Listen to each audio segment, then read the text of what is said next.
Mbama. Ngame sio yeye sababu ngame na 100 francs. Kule. Sio sababu onje na 100 francs. 100 francs ba moyo monje ngame sio sura monje. Kale bunu tara mnju sasa udukali. Akatia 100 francs on même faut bien. Ça dit ijambo bi. Ah jakale. OK. Bon bébé, écoute, je te rappelle, hein. Écoute, je te rappelle, tu viens d'apercevoir mon grand frère là, je te rappelle, bébé. Ok? D'accord. Bon, tout à l'heure, je vais te bisous. Oh, mais... Grand la pensée! Oh, Marie! Mais, comment grand? Oh, Marie, à quel vie, hein? Wow! Regarde, le moment où le monde est là.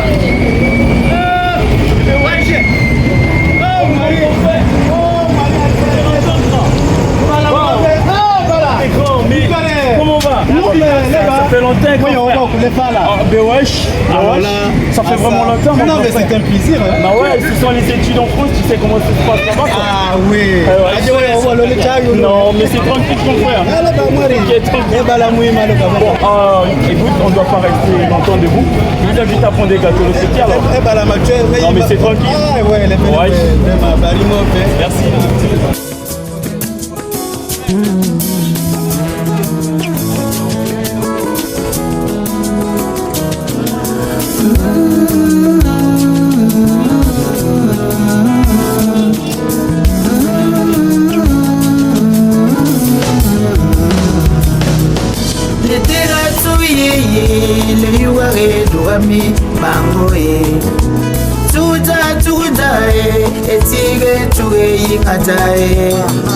Mama lobile miyae, mama yosura giyange. Pourra s'élever, ne le rends pas par le mal. Otimo bichokali, les jaloux écoutez. Ambouma bari, andougendi, les îles miyabe, on vous connaît. On va prendre quelque chose. Bon. Comment s'il vous plaît? Ouah, tiens. Non mais c'est vraiment bien le client.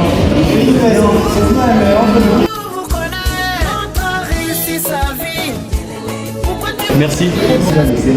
Non mais grand, mais il y a beaucoup de choses qui ont changé hein, parce que regardez déjà comment vous êtes vêtus, ça c'est pas, c'est tout classe. Il faut pas suivre. La vérité n'est pas réalité. Ça c'est juste la forme. Et comment ça? Je vais te montrer le fond petit. Si tu me vois avec les mallettes, tu te dis que c'est des documents ou bien l'argent. Je vais te montrer comment on vit ici. Comment ça? Donc ici on nous appelle maintenant la vie de demi-kilo. Regarde la vie. Oh mais qu'est-ce que c'est? C'est le poulet petit. Mais comment ça? Du poulet dans la mallette? C'est quoi ça? Mais c'est bien normal, moi pour regarder comment je suis. Pour ne pas exprimer la souffrance, je suis obligé de mettre ça ici pour tromper la vigilance des. C'est grave ça. Avec la montée exponentielle de ces prix, on vit difficilement. Maintenant, si moi qui suis fonctionnaire, je mange comme ça. Je mange comme ça les demi-kilos. À combien plus forte raison celui qui n'a pas d'emploi? Les choses n'évoluent pas. Qu'en est-il de celui-là qui ne travaille pas? Il vit comme un certainement, il dort à jeun. C'est ça. Nous voulons que les choses changent. Nous vivons mal, nous mangeons mal, nous dormons mal. Le peu que je gagne ne me permet pas de payer le loyer, d'acheter un carton de nourriture et en même temps payer la scolarité de mes enfants et prendre le taxi. C'est compliqué. C'est compliqué. Mais je bénis l'Éternel parce que nous sommes tous informés de ce qui se passe actuellement dans notre pays. Mais ça ne doit pas s'arrêter là. On peut sous-entendre qu'on a extrait l'épine qui gangrénait le pied. Maintenant, nous espérons un avenir meilleur. Nous espérons une terminaison satisfaisante. C'est ça. Parce que si on continue comme ça, c'est compliqué. Ben ouais. On peut te voir en costume, on se dit, bon, ce type a beaucoup d'argent. C'est le paraître, mon cher. Effectivement. C'est le paraître. Tu ne peux pas exprimer ta souffrance et obligé de mettre ça. À cause de la honte, je fais comme je mets dans la mallette. Au moins, les jeunes filles là, quand elles vont me voir passer, le monsieur là, entre-temps. Et là, vous ne pouvez même pas donner l'occasion à une fille de fouiller votre mallette, sinon c'est la moquerie. Sinon c'est comme ça. Là, qui va manger, qui ne va pas manger. Là, demain, c'est le même marathon. On nous appelle la vie des demi-kilos. Ah, ça, oui. C'est compliqué le client. Voilà, la vie des demi-kilos. Donc, voici, quand tu me vois ici, avec des mallettes, avec tout ça petit. La France, ça va peut-être mieux. Hein. On espère. Je pense que nos autorités travaillent pour nous donner un avenir meilleur. Et c'est ce que nous demandons à nos autorités de faire. Parce que si on continue comme ça, on ne va pas s'en sortir. Que nos autorités pensent à la population, c'est ce que la population demande. Nous demandons seulement nous manger, nous voulons bien manger, nous voulons bien dormir, nous voulons bien nous soigner, nous voulons que les prix baissent. Les prix baissent, ce que nous gagnons ne nous permet pas de payer la maison, après payer la maison, acheter la nourriture pour que les enfants en mangent mieux, payer la scolarité de nos enfants, nous ne pouvons pas. Les prix montent chaque jour, mais le salaire est stable, le salaire est statique, le salaire stable, c'est pas bon. Nous voulons évoluer, nous voulons un Gabon digne d'envie, un fonctionnaire qui va susciter l'admiration de ceux-là qui sont de l'autre côté. Là, c'est compliqué, je t'assure, c'est compliqué. Lorsque je réalise pendant que nous sommes en train de souffrir, il y a des gens qui ont blagué, joué avec notre argent, qui ont joué. Donc c'est ça, tout ce que nous endurons aujourd'hui est le contre-coup.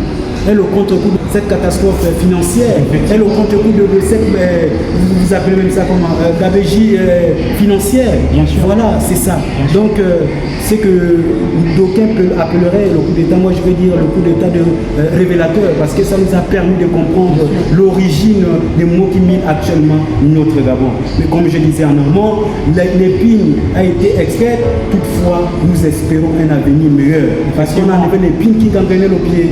Mais pourquoi est-ce qu'on va encore nous dire qu'on va continuer dans ces conditions? Il y aurait plus de détournements. Et puis la situation du Gabonais va changer. Effectivement, c'est pour cette raison je suis revenu au pays. Pour cette raison, parce qu'il va falloir que je puisse trouver le travail, que je puisse bosser pour mon pays, que je puisse aussi mettre ma famille à l'aise. Avec nos autorités actuelles, on pense que ça va aller. Effectivement, je dois rembourser tout l'argent que mes parents m'ont envoyé à l'école en France. Bien sûr, voilà. je dois me battre tout ça.